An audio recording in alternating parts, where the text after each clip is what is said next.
This story is about a young boy who finds hope in a cruel life. The boy's name was Georgie.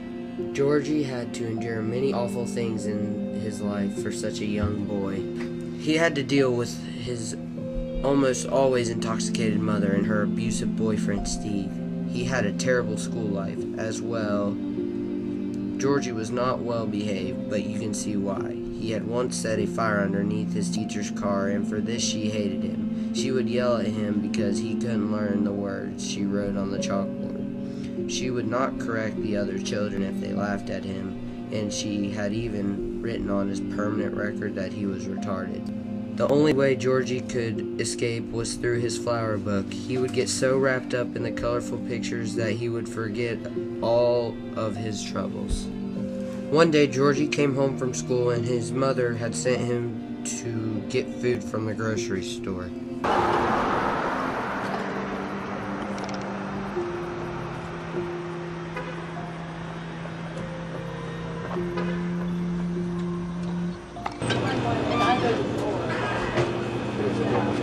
There at the store, Miss Sims gave Georgie something very special. It was a lottery ticket for prizes at the grocery store. Hi, Miss Sims. Georgie, I want you to have it. Thank you.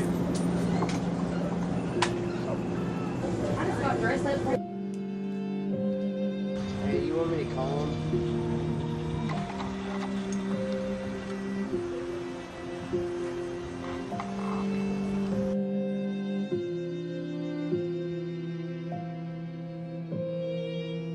Georgie, for the first time in his life, felt hope. Georgie was so excited that he ran to the park. There he sat under a tree and admired the ticket.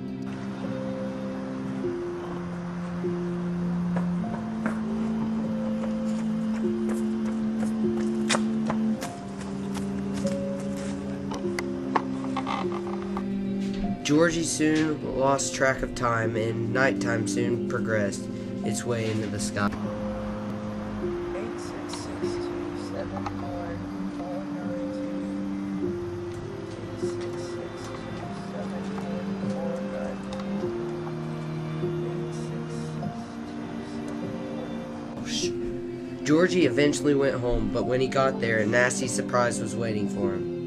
Inside the apartment was Steve. As soon as Georgie saw him, he yelped, which infuriated Steve. When Georgie woke up, he was on the couch and a nurse was tending to him.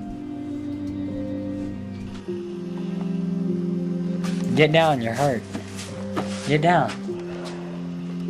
Where are my roses? Janitor! Do you have what he is looking for? Is this what you're talking about? Yes.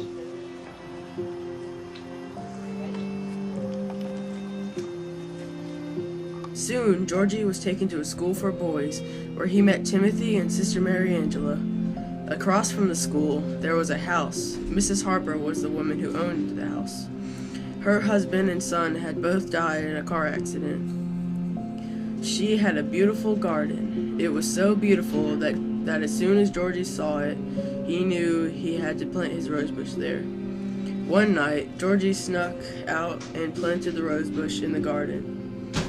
The next day, Timothy told Georgie that Miss Harper had dug up the rosebush. Georgie ran to the gate where his rosebush had been thrown to the ground. He hunched over it, crying.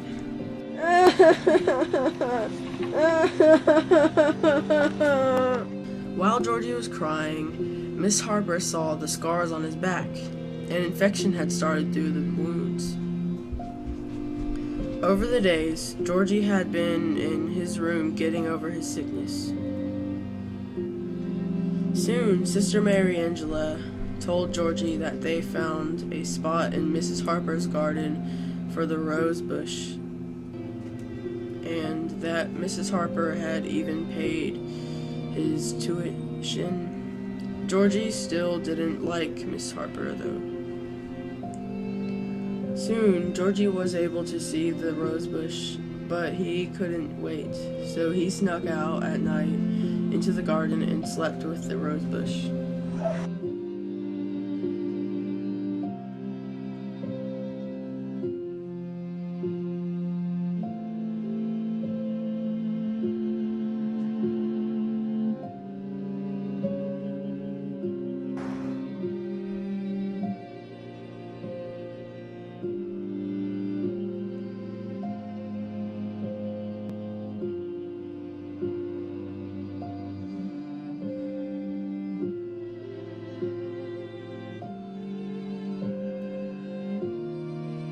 Over the time that Georgie had been at the school, Mr. Collier, Mrs. Harper's father, had taught Georgie to read, but more importantly, Georgie had become like an older brother to Robin, Mrs. Harper's younger son, who had a mental disability.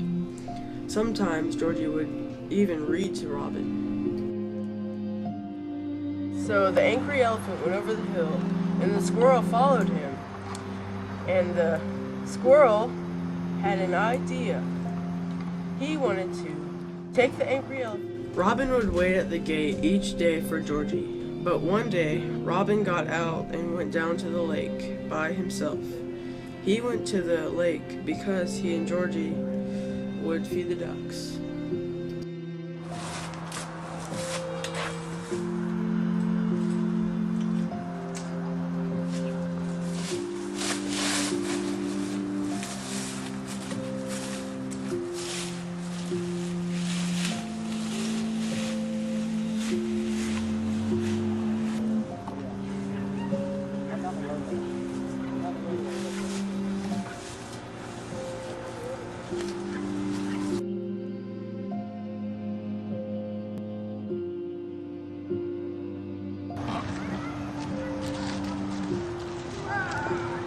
As Robin was feeding the ducks with the bread he was given, the ducks started to gather around him. They frightened him as they fought over the bread. He began to panic, and then he fell face down into the water. Over the days of Robin's death, Georgie had forgiven Miss Harper for hurting his rosebush, but Georgie was grief-stricken over Robin's death. During one night, Georgie dug up his rosebush, ran with it to the graveyard, and planted it on Robin's grave.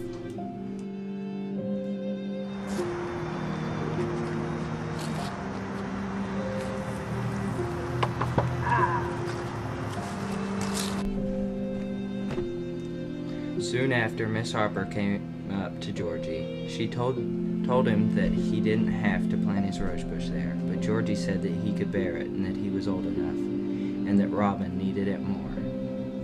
They then got into Miss Harper's car and drove off, and you could tell somewhat that Georgie had finally found someone that he could call family.